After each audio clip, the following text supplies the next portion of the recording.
What's up YouTube, welcome to Talk Malcolm Talk, so let's talk. In a recent video done by WWE, they asked a bunch of superstars who they want to see come back in the Royal Rumble. Most notably, Xavier Woods said Flash Funk, Big E said the Repo Man, and Renee Young said Santino Marella. But the one that everybody's really talking about the most was Seth Rollins, because he said it could be Kenny Omega. Rollins was pretty open on camera about Omega's contract in New Japan being up, and he doesn't really know where he's going and if the cleaner may come to the Royal Rumble. And along with that, Kenny Omega went on the Taz show and he talked about being in WWE and his New Japan contract and what's really going on with that. He kind of beat around the questions a lot. He basically said the time will come when the time will come. One, he's going to be in the Rumble, which would be pretty cool because the Rumble's already pretty stacked, and also negative because, well, he was like your biggest star in New Japan and you kind of losing everybody in New Japan to WWE. Who's going to be the leader of Bullet Club now? Along with the Rumble, the betting odds are now on a different person to actually win the match. Since everyone found out that John Cena's not facing Undertaker anymore, which is this is going to be the second WrestleMania I've gone to, thinking I'm going to see this match and I'm not.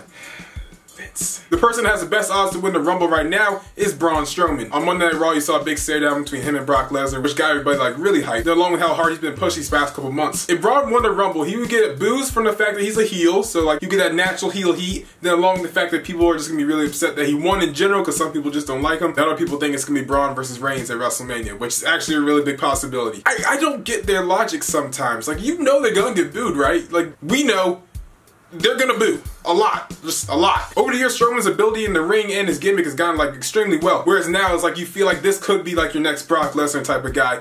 I know someone's gonna disagree with that. Just like within time, he could be like one of your next Brock Lesnar, Big Show type of guys. I don't think anyone really wants to see Strowman versus Reigns yet. Maybe down the line. I mean, I like Roman. He's not my favorite dude in the world, but I like him. But yeah, people, they're gonna boo him. It's pretty simple. Michael Cole may be leaving the commentary table. A lot of people actually don't really like Michael Cole that much. He messes up sometimes, you know, he has his errors a lot on television, but like there's a very hard comparison between him and Jim Ross. Probably because like he was brought in to replace Jim Ross in a way, but he's not a bad commentator, guys. Like, give the guy some credit. He's been talking about having a backstage position when it comes to producing. So there is a possibility he may leave the commentary table, and exactly who will replace him, because I can't just hear Byron Saxton talk. I mean, I know Corey Grace is there, he's a GOAT. But like, I can't just hear Byron Saxton talk. I need someone in the middle between him and Corey. But also when it comes to Michael Cole, I mean, seriously, I don't think he's that bad of a commentator. I actually really like him a lot. Can you blame him? Everybody seems to boo him too much. I mean, some fans are actually pretty rude, to be honest, and I'd probably get tired of them too. And finally, Triple H was interviewed on a wrestling podcast called The Wrestling Compadres. I really like the name of that. That sounds really cool. He was asked about a lot of different things. It's about a 45-minute podcast. Between minute 21 and minute 30 is the part I really want to talk about. So he talked about the women's tournament and intergender matches in WWE. When it comes to the women's tournament, he said it might happen sometime during the summer. Triple H wants to go back out in the world and scour the entire world of the independent wrestling scene and find some of the best women he can find. The only women's wrestlers that are actually known are the ones in WWE. Then you have like the Knockouts and then like Sexy Star from Lucha Underground. And you go to all these small promotions, you find all these great women, but like you don't really know about them because they're not on television, because there's not that many companies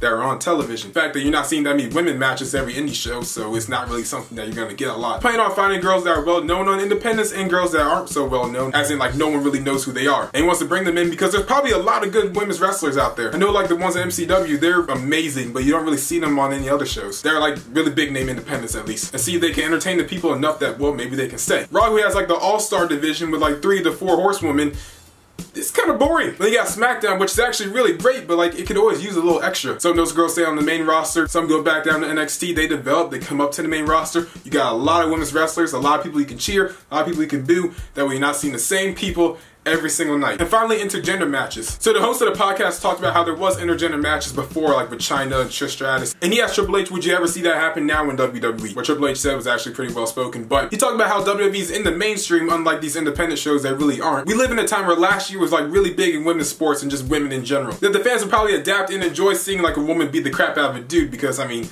honestly, if I saw Sasha Banks put like Roman in like the Banks statement, I would pop. But along with that, he said the fans might not really be able to adapt to see like a dude beat the holy crap out of a girl. This is my example. So like, it would be cool to see like Amanda Nunes like beat the crap out like Nate Diaz or something, right? But the minute you see Mayweather knock out Layla Ali, whoa, hold up. But I'll leave a link to the full podcast down below, that way you can hear his words, because what I said was just a paraphrase of it. But yeah, guys, that is the video. Hope you really enjoyed. Tell me in the comments down below, would you actually kind of like to see Sasha Banks versus Roman Reigns? Roman goes for a spear, flips into a bank statement. But just tell me what you guys think. Make sure to like, comment, share, and always subscribe, and we out.